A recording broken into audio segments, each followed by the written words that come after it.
একটি বৃহৎ রাজনৈতিক দল হিসেবে বাংলাদেশ জামাত ইসলামী জুলাই জাতীয় ঘোষণা ও জুলাই জাতীয় সনদের প্রয়োজনীয় সংশোধনী সহ তাদের পরামর্শ সরকারের নিকট উপস্থাপন করে।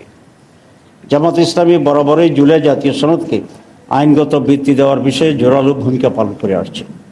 জাতির ক্রান্তি লগ্নে ডক্ট্রিন অফ নেসেসিটি হিসাবে অতীতের বিভিন্ন নজির ও উদাহরণ তুলে ধরে জুলাই জাতীয় সনদের আইনগত ভিত্তির বিষয়ে জামাত ইসলামী বারবার তার সিদ্ধান্ত অবস্থান ব্যক্ত করে আসছে।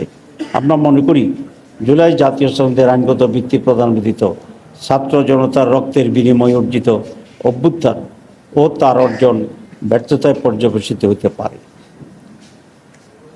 প্রিয় সাংবাদিক বন্ধুগণ, ইতিমধ্যে জাতীয় সংসদ নির্বাচনের রোডম্যাপ নির্ধারণ করা হয়েছে।